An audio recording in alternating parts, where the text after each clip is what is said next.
This morning before the video, which is the Star Spangled Banner, our national anthem, I thought I would tell you some of the history behind it. There once was a lawyer in Baltimore. His name was Francis Scott Key. And there was a fierce war going on between the Americas and Britain and France. It was the War of 1812. It lasted for 2 years and 8 months. 2 years, 18 months. Each side had taken prisoners. The American prisoners were on ships in the harbor just outside of Baltimore, Chesapeake Bay. And it was about 3,000 feet from the shore. There had been an attempt to negotiate a release of prisoners, but another attempt was going to be made, and they sent a man, America did, to the admiral's ship, which was a prison ship.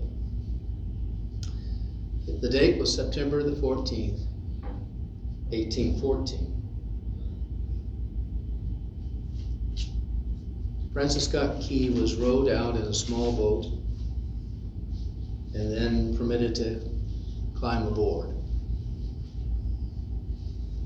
After some time, an agreement was made that there would be a release of one prisoner for one prisoner.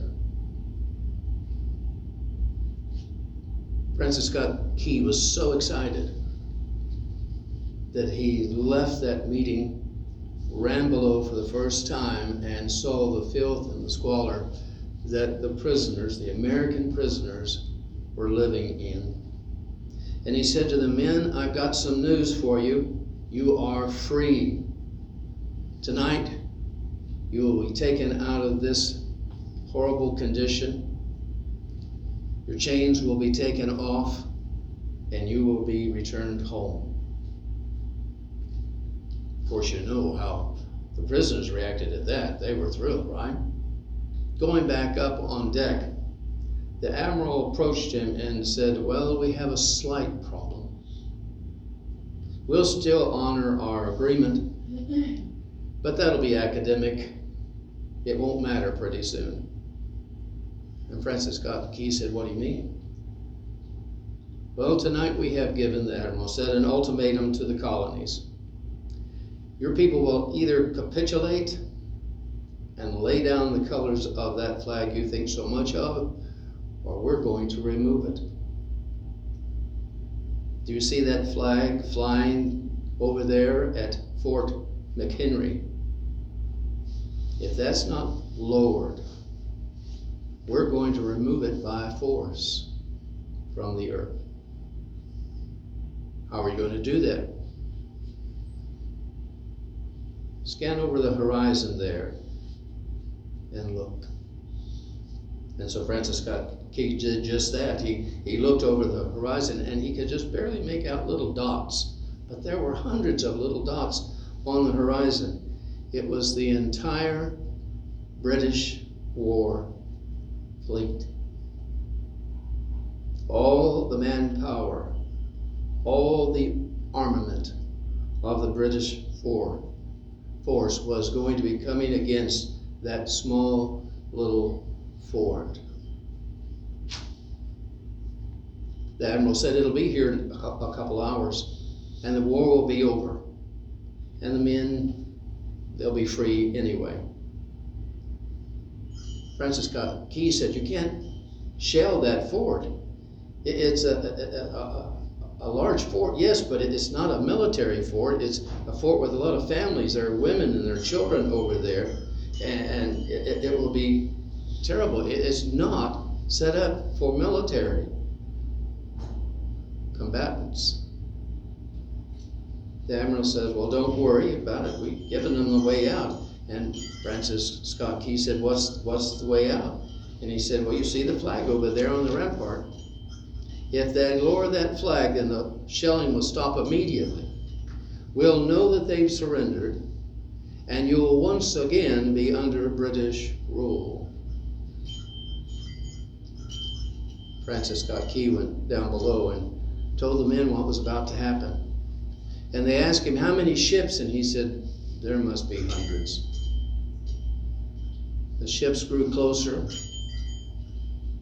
and Francis Scott Key went back up. And he said to the men as he was going to leave them, I'll shout down what's happening.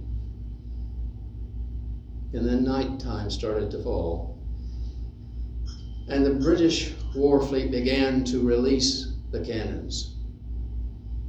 The sound, they said, was deafening. You couldn't hear anything being spoken. But below, the men were screaming out, tell us where the flag is. What have they done with the flag? Is the flag still flying? Tell us. 1 hour, 2 hours, 3 hours passed, and the shelling continued. Every time the bomb would explode, you could see the flag in the illuminated glare of the bursting bomb. And Francis Scott Key would report down to the men, it's still up. It's still there. It's not come down.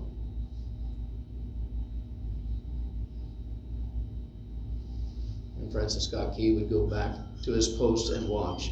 The admiral came over and he said, your people are insane. What's the matter with them? Don't they understand that this is an impossible situation? And it was then that Francis Scott Key remembered the words of George Washington. The thing that sets the American Christian apart from all other people in the world is that he will die on his feet before he will live on his knees.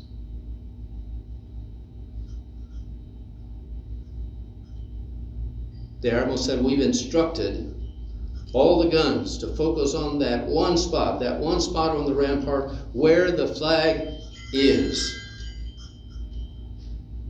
We don't understand. It doesn't make any sense. Our reconnaissance says that the flag has been hit over again and again and again. We don't understand what's kept it flying. And for the next 3 hours, we're going to bring every gun to bear on that point in the fort. And the barrage was unmerciful.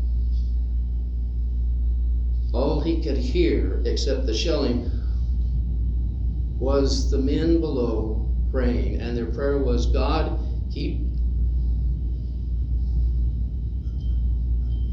the flag flying where we last saw it.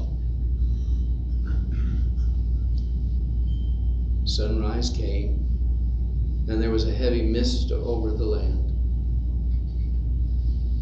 The earthen rampart was tall enough, and the only thing that could be seen was that the flag was still flying. It was in shreds, but it was still flying. And the flagpole itself was a little crazy angled, but the flag was at the top of it.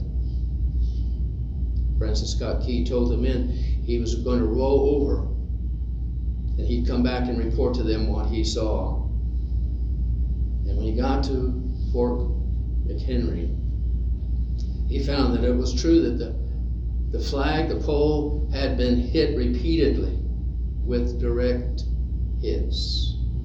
And every time that it had fallen, men, fathers, who knew what it meant for that flag to be on the ground, ran over and held it up humanly, all the while knowing that the British guns would continue. And they held it till they were killed. And they would then be removed, and someone else would take their spot, and they would hold it until they too were killed, and they'd be removed. Francis Scott Key said that what held the flag in place were the patriots bodies.